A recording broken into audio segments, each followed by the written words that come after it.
Hello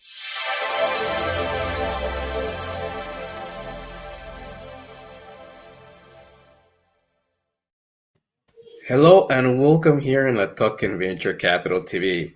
My name is Xavier and I will be your host for today. And like every session, we bring you the innovation, technology, and solutions you want to hear about. And you get to hear it directly from the CEOs or the founders. And the best part is you can make questions or even send your comments. You'll see in the chat box on your right a place where you can send us all your questions. They will be addressed. But before we move on to the interview, as a reminder, you can see our previous shows in latoken.com/VCTV/shows. Also, follow us on our socials like Facebook and Twitter. And if you're watching on YouTube, just hit the subscribe button. You'll always be informed of great content, opportunities, and even giveaways. One last reminder, please. Anything mentioned here is not any type of financial advice. Do your research before making any decision. It's your choices and your responsibility. And with that said, I would like to bring in our guest that's founder and CEO of unFederalReserve. Howard, welcome. How are you? Hey, Xavier, thanks for having me. Really appreciate it. Fantastic having you here. Heard a lot of things about the project. We have a lot of questions. We hope that our viewers also have questions for you. So we're trying to put everything within the 40 minutes that we have for the show. I'll do my best to keep it succinct. Perfect. Howard, first of all, I have a question about the name of the project, but maybe you could tell us a little bit later when you're ready for it. So to start, can you tell us a little bit about yourself and the team behind this project? Yeah, absolutely. I do get a lot of questions about the name, so definitely remember to ask that. We are a US-based fintech company. Very simply, we're looking to make traditional financial products, more so on the B2B side, but certainly not ignoring the retail angle, but take traditional financial products that exist today, find where blockchain makes the products more efficient by removing intermediaries, keeping custody with the individual instead of the institution. And the goal is make the products more affordable for the institutions so that they can lower their costs. The institution, of course, will benefit because they'll make more profit. But our hope is that they'll pass those savings on to the consumer. So we're a fintech company. We have a live product, and we're approaching about 20 team members across engineering, marketing. And while I'm in the Northeast, we have folks on Northeast of America. We have folks on the West Coast of America, as well as really around the world in Europe and Ukraine, that area. And then, of course, just about everywhere. But we're really excited. We have a strong community of over 12,000 holders growing every day. And I welcome everybody listening at home. Come on, join the fun. We're changing the world. Oh, great. We already have some viewers from Cambodia here, from Far East. So yeah, they're piling up. Howard, tell us a little bit about yourself. Is it the first blockchain company that you formed, or have you done that? Okay. Absolutely. So my background is in banking and consulting. So I was 10 years the head of pricing at Wells Fargo and HSBC. Those are two big banks in the States, primarily over their residential mortgage and consumer credit pricing. And that function is really one of looking at risks and cash flows and trying to consolidate that into like the percentages that get advertised today. So if someone gets a credit card with a 20% interest rate, where does the 20% come? That's folks like me doing that math. So I did that in the banks. And then with KPMG, big global consulting firm, I worked with financial institutions around the world that were looking to buy each other or structure their products. And my partner and good friend, Ryan, was in Silicon Valley working in blockchain and Internet of Things. And we said, hey, let's combine, let's do something cool together with this.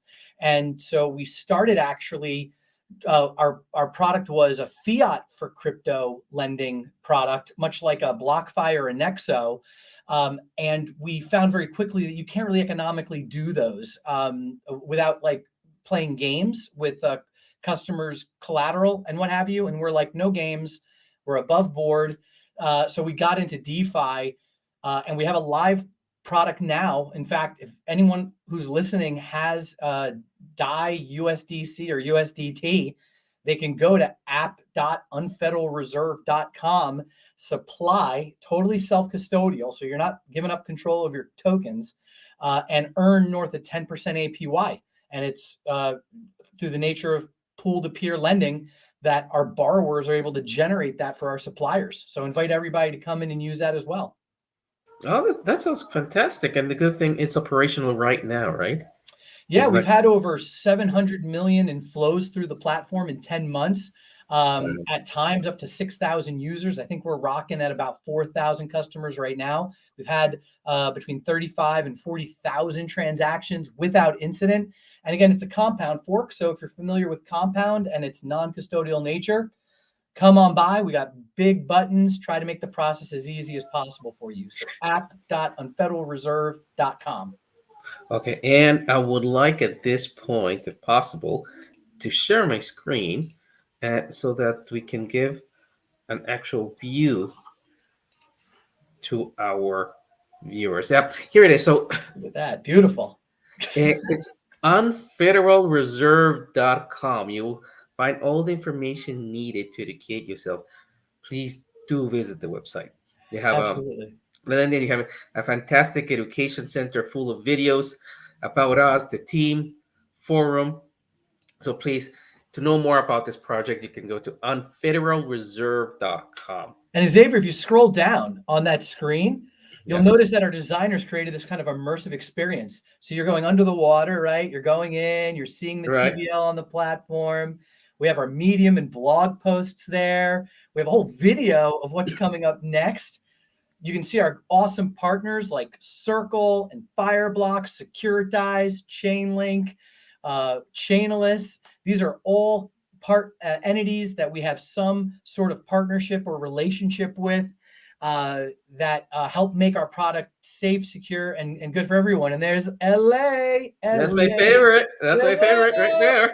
Nice. All right. And if you keep scrolling down, you're going deeper in the water and you get to hear from our advisors. And now the light's getting darker. Martine Najalik, one of our advisors, she was the former chief compliance officer at Coinbase. Coinbase, yeah. Yeah. I We was also have the reading that. former director of the New York Department of Financial Services, Ralph Fatigate, Nick D'Angelo, former chief of staff at Wells Fargo. So we have the who's who of Dave Stone, product lead at Google, Alex Lee, CFO of a SPAC that just brought in a couple of 100 million. I don't overstate, Wow. but I think like 100 million to do like ed tech. So we got a really strong principled group of finance, regulatory, and crypto DeFi people together to create a great experience for everybody. That's so important when a project reveals the team. Oh, That is yeah. one of the first things that I look at to evaluate a project, definitely. And if you keep scrolling down right now, I love this part, right? So now you're kind of at, we have a DeFi save rating of 74. Now there's some animals at the very, very bottom as you scroll down. Okay, scuba diving? That's right. You see some scuba divers, a little synopsis. And then, unfortunately, because it is the ocean, at the very bottom of the ocean, see how dark? I love how dark it is. You can see more about our team there. And look, right at the bottom, someone must have thrown a television set off the side of a boat. And there's a little video you can watch that tells you about our project. Isn't that cool? Oh, that's genius. I love it. I'm so blown away, and I'm so enamored and in love with our design and engineering team. The guy who runs it, Vlad Tarasenko, Web Develop Pro, just world-class engineers, project management, and we wouldn't be where we are without his support, man. Beautiful work, right? It's amazing. Yeah, it has a logic and has a concept. It's just not like funny colors and No. I mean, the bling. idea, again, the idea is, you know, as a principled organization, we really do want people to have an experience. It's not just about rockets to the moon and this and that. Like holding an asset and earning a return, that's a lifetime. That's a temporal event. And so we want people to come here, feel at home, and feel engaged. And again, if you hold stables and you want to earn some major APY, app.unfederalreserve.com is the way to go, man. And that's Fantastic. 3 times. If I do it 3 times, I'm good. And important here is the socials and the most important social to communicate, to get in contact with the project, is Discord. Second one. Yes. So please, to our viewers, if you want to get in contact with the community of the project, please go to Discord. There you find all the information needed. You can get in contact with the company as well. So I'll leave this here for a little bit so the people know where to go to find it. And Howard, let's jump on a couple of questions that I have. I learned that your company runs on some basic principles, vision, and so on. Can you share that with us, please?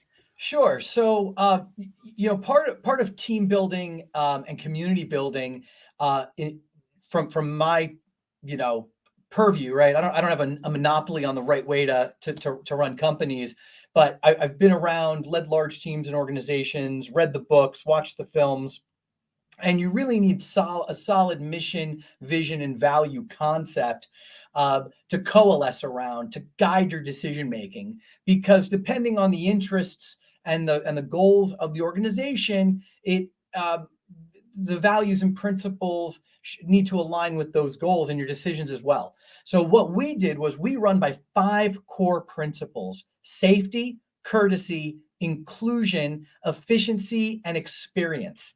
And every decision we make has to fall in line with those 5 principles in order. So nothing happens unless safety is addressed, job one. And that's not just user funds and company assets, which we run through multi-sigs and we make sure that everything is nice and tight and secure, but also U.S. regulatory compliance. We're a U.S. company, so we're FinCEN registered. We file anonymous reports if we see activity that looks suspect in accordance with U.S. regulatory guidelines. The platform and the retail experience is anonymous, but we still make sure that we create as safe a harbor as we can. And again, we've had 40,000 transactions without incident. So we're really proud of that track record. Okay. Courtesy, you're always going to be treated with courtesy and respect. We all know that the crypto Twitterverse and folks in Discord, they sometimes things happen, right? And they Yeah. voice their opinion, or they voice their opinion because they're trying to kind of game or manipulate markets. Well, we don't really tolerate that, and the community doesn't either. So everybody really knows to walk the line, and it doesn't mean you have to be rah and super encouraging. Criticism and constructive criticism is always welcome, but we want to make sure that people are treating each other with courtesy and respect that they deserve, and that people are being spoken to in a manner in which they want to be spoken to, as opposed to me speaking to folks in a way that I want to be spoken to. Inclusion, everybody's welcome. Everybody, just through the divine gift of life itself, you have a right to be heard and you have a right to speak. And so regardless of gender, race, ethnicity, nationality, favorite sports team, favorite color, we want you part of the ERSDL community. And certainly go to LA Token to take advantage of that today. And then experience or efficiency. Obviously, blockchain is more efficient than TradFi, so we want to, we live efficiency.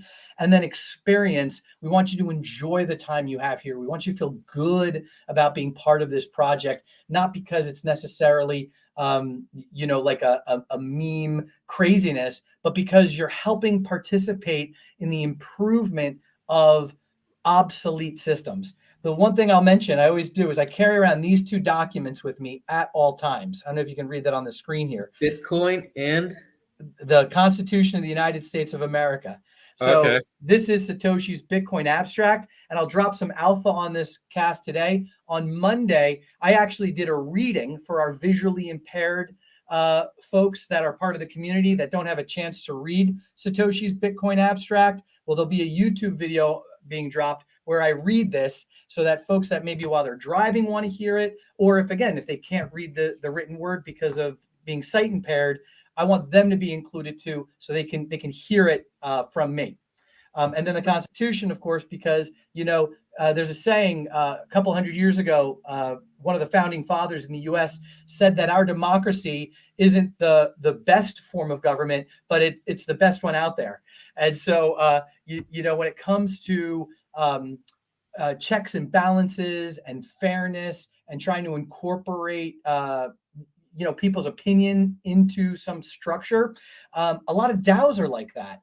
And so I see parallels. And that's why, again, just as a reminder every day, what got me here and what got the community here, we carry these around. So thank you for that question, Xavier. I appreciate it. Okay, it's like good. We could say it's like a little bit of your Bibles. A little bit. It's you know what it is. I also carry around pictures of my kids from when they were born, right? So Yeah, it's yeah. kind of like it's that gut check when again folks maybe are not, or people are going through challenges, and I stop and pause and question some of the stuff that we're doing. I kind of reset to my principles and go, hey, is the company living by its principles? Am I living by my personal principles? And are we doing the best we can with the information we have? And if those No, things pan out, boom, we're on our way. yeah, no, definitely. It's a great reminder why you started the whole thing, right? Amen. Great, fantastic. I agree with that. Now, I have a question. A little bit you touched one point a minute ago about the overview of the market. Now we know that the U.S. in itself is a little bit of a different market than all the rest of the countries. They have different regulations for crypto, but where does it stand in this sense in adoption? Certainly. So, and this kind of goes back. Can I answer that unFederal Reserve name question now, or did you want me Please to do. save that? Please do. Sure. So, the Federal Reserve, for folks that maybe don't reside in the U.S. or aren't familiar with how banking works in the U.S., the Federal Reserve is our central bank that essentially monitors and is responsible for maintaining the amount of currency out in the market, protecting against inflation, encouraging growth, managing unemployment. So those are the mandates of this central bank. And that was not comprehensive or complete. And I'm also not an economist, so DYOR there. But that's their basic fundamental rule is sort of like being the lifeguard over the entire banking system. Unfortunately, only about 10 to 15 of the 4,000 banks in the United States regularly engage with the Federal Reserve to take advantage of low cost liquidity between them. And so you have 15 banks controlling about 90% of the assets, and you have 3,990 banks that are kind of scrambling for the other 10. And then behind them, there are 30,000 plus non-bank lenders, mortgage companies, student loans, pet loans, dental loans, 30,000 non-bank lenders that don't even have access to the Federal Reserve. So between the 3,990 or 85 banks and 30,000 non-bank lenders that all have capital needs and they all have treasury needs that don't have access to the Federal Reserve, our software intends to address their needs. Allow non-Federal Reserve utilizing entities a chance to manage liquidity amongst themselves, lower costs of capital for them, lower costs to consumers, and everybody wins. So we're not de-Federal Reserve. We're not anti-Federal Reserve. We're serving the unFederal Reserved entities. That makes sense? Okay, yeah, now I got it. Now I Kind got of it. like the unbanked, that people Yeah, like to yeah, talk yeah. about, right? So, and in fact, we like to say we're helping the underbanked, not the Yeah. unbankable. Nobody can help the unbankable. I can't help the unbankable. But if you're underbanked, which is different than being unbankable, if you're underbanked, we certainly can help. In the US, the biggest challenge is really uncertainty around where regulations are going to come down on different types of crypto. I think we've kind of gotten over the initial hurdle of say Bitcoin and Ethereum, that kind of tier one tokenage as being existent and being part of our financial system. And I think there's kind of an awakening and an awareness by our legislatures and the government initializations that those things are going to be around. The challenge is the stables, right? Because if you're even a bank, like we're partners with Circle, and God bless them for what they do. But when Circle mints a USDC token and they're taking USD out of the market, they've almost become a mint. Like they've almost become their own bureau of printing and engraving. And so I understand why the government might take pause and go, wait a second, we're the ones that print the money. We didn't give you permission to print the money. So there's trying to figure out And there's going to be legislation that comes down that addresses it. Luckily for us, our software is agnostic to the type of digital asset or digital marker used to manage our banking software. So whatever the government ends up landing on, boom, we're there. But right now, of course, we do work with the stables. If you go to unFederalReserve.com, you'll be able to see that. I think what you're going to see as things unfold in the U.S. is as Congress and the legislature mature, as more cases actually don't settle and don't end up settling, but cases end up actually being decided on and not just settled, we're going to see out of those decisions some real firm boundaries, and then it's going to be put into bills over the next 6 to 10 years, ways to manage. But it's not going to be a fast process. There's not going to be answers overnight. And I will say that risk and uncertainty about what is going to come down is actually a great buy signal, because risk lowers value. So, while there's uncertainty, it's a great time to buy into any of these projects, because once the certainty comes, that risk goes away and the value goes up just inherently because of the system's value goes up. That makes sense? Yeah, it does. It does. It does. They Cool. always had this question about the U.S. and where they're going to stand, because you can read what's happening. I think it's with Ripple, and unfortunately, not much is happening. Well, that's just it. The problem is this, right? So the SEC, God bless them, the Securities and Exchange Commission, they have taken a proactive approach to trying to solve the problem, and they've taken ownership of it. Like the CFTC, the Commodities Futures Trades Commission, came out and said, well, crypto's our purview, but then they never followed up on it. So the SEC not only has made it their mandate to sort of oversee this area, they're actually being proactive, not in the most positive sense, right? Because they're going out and they're bringing cases against folks, but at least they're trying. At least they're trying to help solve the riddle. But they can only issue guidance. They can't make laws. And the Congress and the legislature that would make the laws, unfortunately, in order for them to get elected, it takes money. And in order to get elected, they got to be on TV and on radio, and it takes money. And if companies like Coinbase and Binance US and FTX with Sam, God bless them, if those guys with the really deep pockets don't start funding the campaigns of people running for office, then when those folks get there, it's not going to be high on their list. So I don't, I like our system of government, but my dad used to say the golden rule is very simple. He who has the gold makes the rules. So that's what we need to see in order to see definitive action come out of Congress. We either need something so tragic that they have no choice but to come up with a law, or they need to have the the wheels of progress greased a little bit with some digital assets. Okay, I got you. Yeah, that was something I always wanted to know more about and discuss. Great, good. No, great for that feedback. Now going back to the project itself under Federal Reserve, at the beginning, what is the problem that you foresaw and motivated you and your co-founders to start the project? Yeah, sure. So this is a really great story. So when I was at HSBC, I used to sell big pools of mortgages.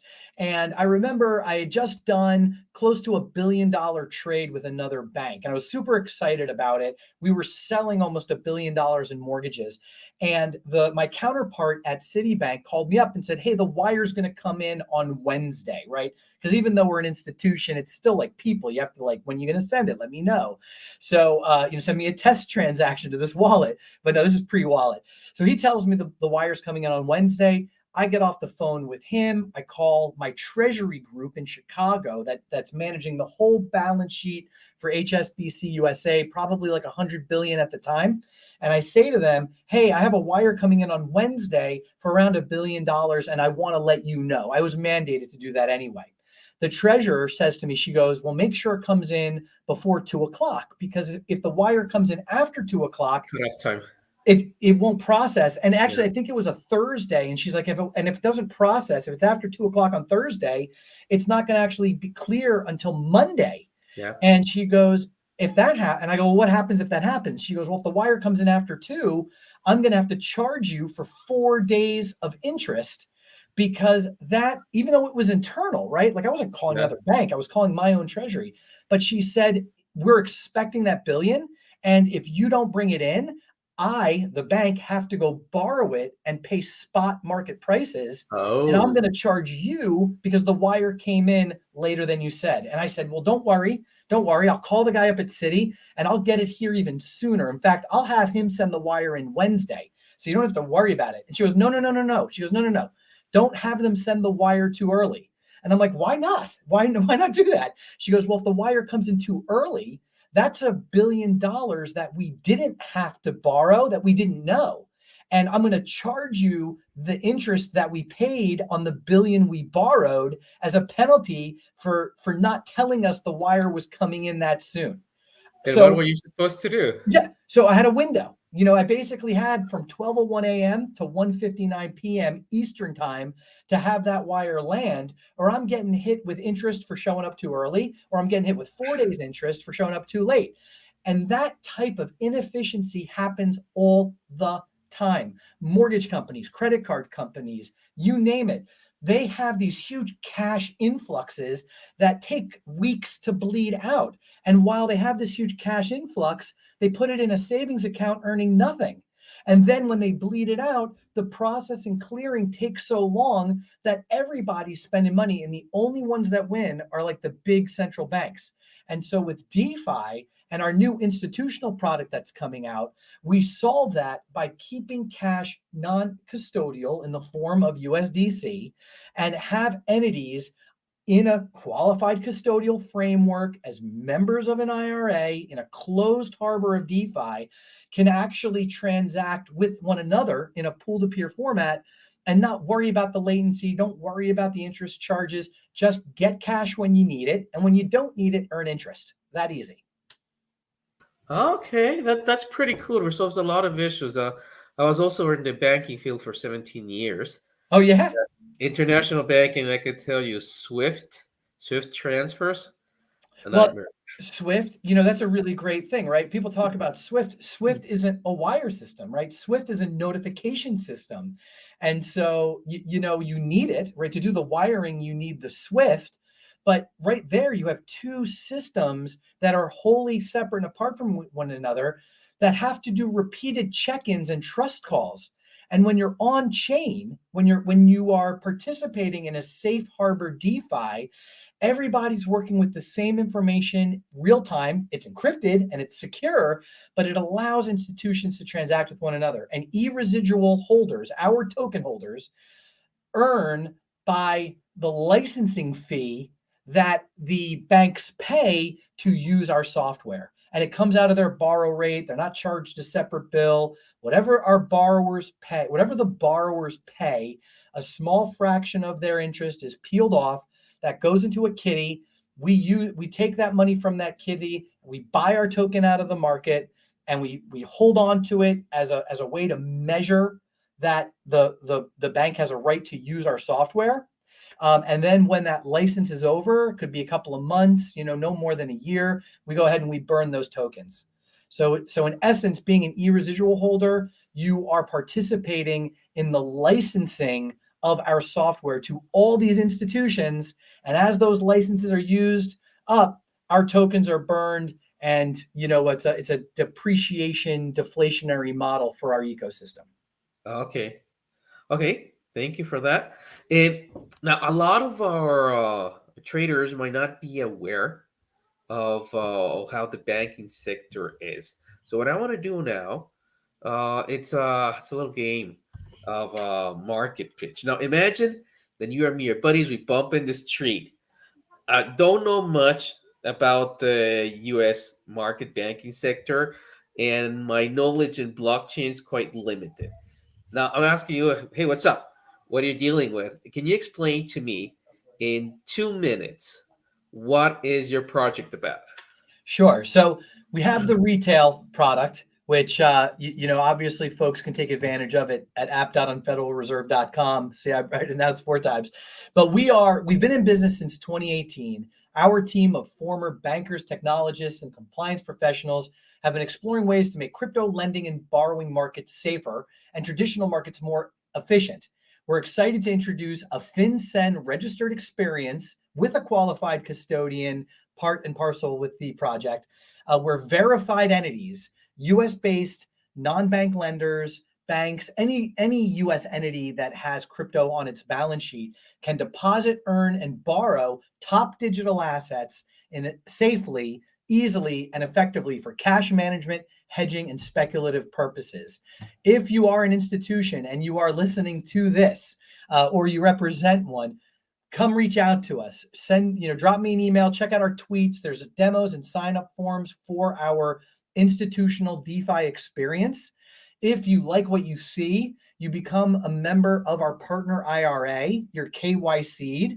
We walk you onto the platform. You add your wallet to it. You get whitelisted with other institutions, and you can instantly start to deposit, earn, and borrow Bitcoin, Ethereum, or USDC. Great, fantastic, and under 2 minutes. Well done, Howard. Thank you. You know your stuff, huh? You get so used to doing the spiel, but it's really just the beginning, and that's the beauty of it, is that with this peer-to-peer product, Reserve Lending Plus, is a collateralized borrowing experience. The RA required it, our qualified custodian required it.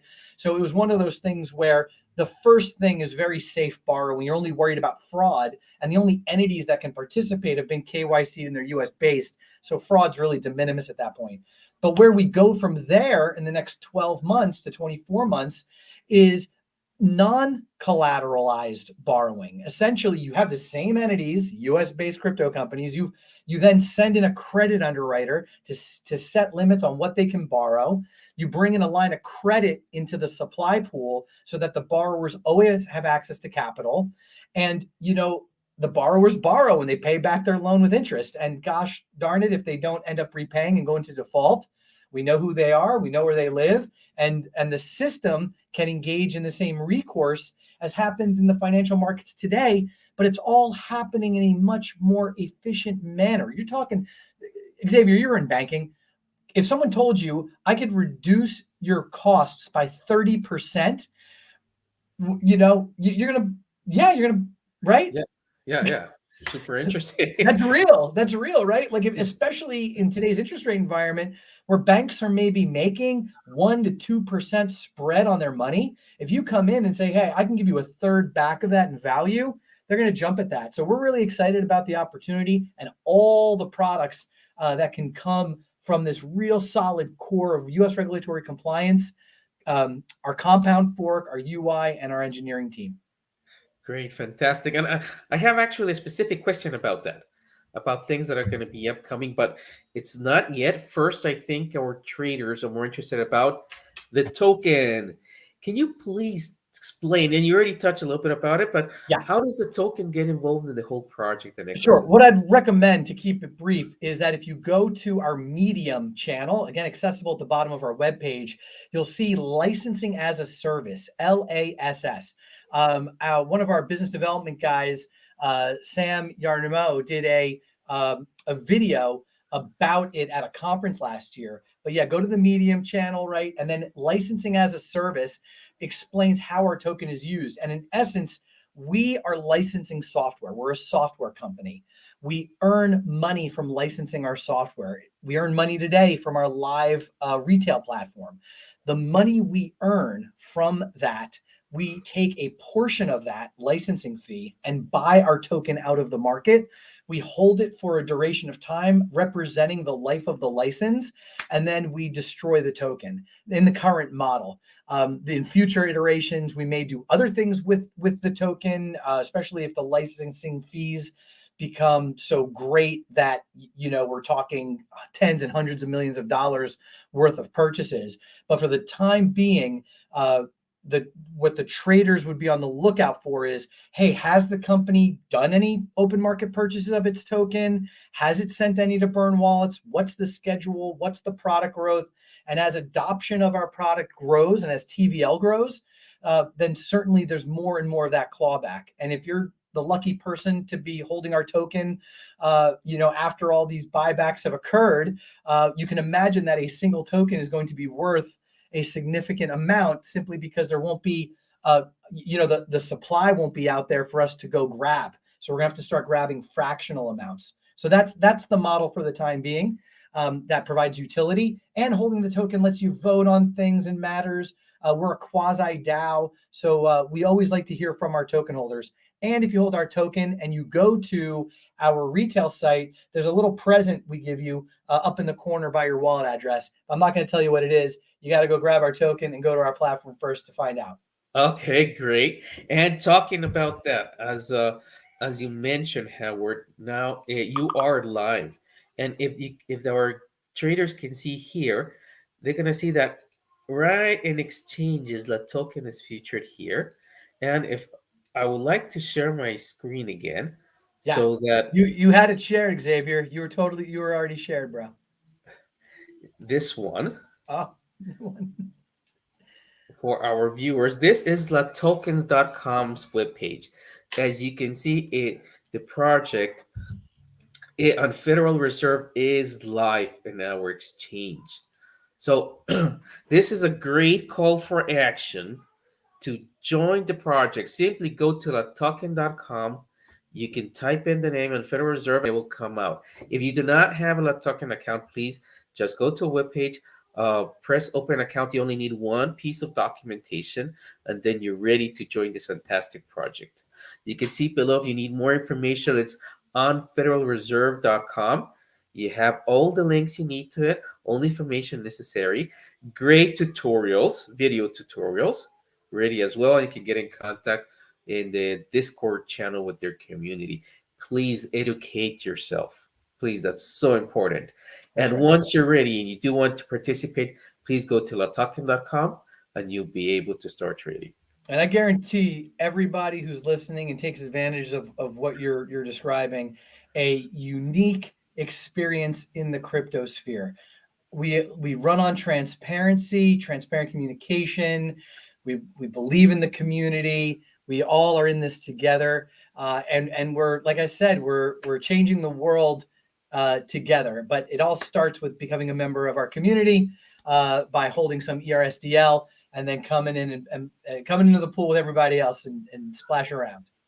Fantastic. That's really great. It's a very good and ambitious project. Now, I haven't heard of any project doing the same or something similar, but in case there is, then my question is, what makes your project different Mm-hmm. from that other projects so that investors can move forward and invest in your project? Yeah, so a good parallel is going to be your Aave Arc product. So Aave Arc is an institutional version of the Aave platform run through specialized Fireblocks wallets. It's FATF compliant, which is FATF is a global financial action task force group that some countries voluntarily align with, just in lieu of them having their own governance around currency. The U.S. doesn't rely on FATF, but certainly knows of its existence. So Aave Arc is up and running. Our competitive advantage to that program, or really anything in the States currently, is this notion of U.S. regulatory compliance as opposed to FATF compliance. So by having only RIA, registered investment advisor entities, U.S. entities participating in our institutional DeFi platform, and having a qualified custodian as an admin wallet holder in a multi-sig contract, that means that the ecosystem, the entrances are completely protected. The harbors to the open ocean of DeFi are protected to only those entities. And the actual contract itself cannot be changed. The actual core software can't just be changed by us. Our engineers can't affect the contract. It can only be changed by us and our qualified custodian agreeing to those changes. And they have very strict rules that we have to follow in order to do that. So you have complete coverage from US regulated entities the entire time, FinCEN registered, monitored with AML, anti-money laundering, and BSA, and actively reported and monitored. So the competitive advantage there is we want to open the doors to US entities. It doesn't have to be banks, it doesn't have to be non-bank lenders. Any US company that has, that someone bought some Bitcoin using the company's checking account, and now they're sitting on it and they can't do anything with it. Because in the US, if you're a US company and they just put like ETH in a Yearn vault, they have to declare how they made their interest. And if they don't know that interest, where it came from, then they can get flagged and their whole balance sheet can be shut down. So at least with us, if a US entity puts Ethereum onto Reserve Lending Plus, the interest they earn is coming from other US entities. So they can disclose it and actually have some utility for their crypto. It's a no-brainer. I don't think anything we're doing is impossible, but I think we're approaching it first, fast, and complete. And I want the retail folks to use reserve lending, which is, again, not KYC, but open architecture. You just need a wallet to enjoy, because it's that experience that these institutions are getting under that great cover. And that's the competitive advantage, is we're working backwards from the problem, Xavier, not trying to create something new and seeing if it sticks. Okay, okay. That's a very good strategy. And again, it does sound to me that it's like basically you don't have competition. You're the first one. And when you're the first one, then obviously it makes a great difference for investors. So once again, to our viewers, please visit unFederalReserve.com or latoken.com and search for the name of the project. And you will be able to join this fantastic project. And so, Howard, one question about the roadmap. We know it's really hard nowadays to forecast what's going to happen in 1 year due to regulation, in markets, and so on. But where would you wish the project to be in the next 3 years? In 3 years, I would love to see our various products being licensed to different financial institutions in the US for different purposes. So, like the large institutional desks can use a version of our software for repos, which is a $1 trillion market. Um, because of my background in mortgages, it's easy to attach real world assets to this. We actually have this other project where we help private equity funds raise money through crypto holders called reserve funding. That's available at funding.unfederalreserve.com. So I imagine we're going to see a whole, like, the Amazon of private equity, where again, in a self-custodied format, investors can go in and participate in some of these alternative traditional investments, earning high yields that are not Ethereum correlated. I want to see that be pervasive. And then internationally, 3 years from now, I could see us, at least in other developed countries that have real robust banking rules and also central banks, they got to have the same problem. I guarantee you that there's a non-bank lender in Ireland who's going, gosh, I wish I had a cheaper source of capital, and I wish I earned interest on my savings. And I know a bunch of other Irish entities that want to participate. So as long as we get boots in the ground in those markets, we can recreate the model here easily, just stamp out versions of it. All it takes is a regulated, registered financial services entity like an RIA, broker dealer, or bank to license the software. We provide all the services in support of it, including reporting and monitoring, and you're off to the races. And literally for those financial institutions, Xavier, it's like a cash machine for them, because our software does all the work and our users do all the lift. They sit back and just watch it go. That's a fantastic proposal. I'm sure if you would communicate that directly to the banks here in Europe, they would love that. They'll Yeah, be and jumping at it. it's a lot easier over, depending on the jurisdiction. But again, you go with what you know. We know the US is hard to navigate, but we have a great track record. We have great ins with financial institutions. It's really just adoption is really more about workflow than challenging the notion. The institutions that look at what we do are like, yeah, you've checked all the boxes. It's really a function of workflow. Do they have wallets? Don't they have wallets? Are they going to have multi-sig approval on their side? And so that's the lift, but we're working through it. That's what we're here for. Great, great, great. Good to hear that. Um, Howard, thank you very much for all this information. I truly believe it's a great project. Thank you. To our viewers, please educate yourself. You have the necessary links. Once again, uh, unFederalReserve.com. Please visit that webpage, educate yourself. Once you're ready, please go to latoken.com, search for the project. You hear it having here on the screens. ERSTL is the ticker, and then you're ready to invest. With that said, Howard, do you have any final words for our viewers today? I just want to thank our existing community. I want to welcome our new community members. I want to thank my marketing team, my engineering team, my executive assistant, everybody who's been part of this project. It has been and continues to be the joy of my life to spend time with you and them, making more efficient finance globally a reality. And I really appreciate your time and attention for listening today, for going to YouTube and watching our videos, and for spreading the word. And thank you, Xavier, for your great questions, and to LA Token for having us on. Thank you so much.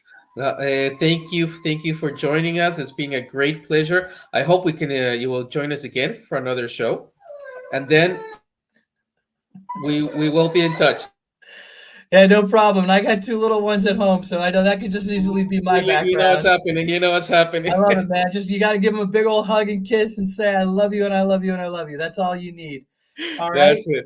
Thank you, Howard, once again for being in the show. Fantastic project. Congratulations. You are a Thank you. very charismatic CEO, so well done for that. To our viewers, thank you for joining the show. See you the next show, and until that, stay safe. Goodbye.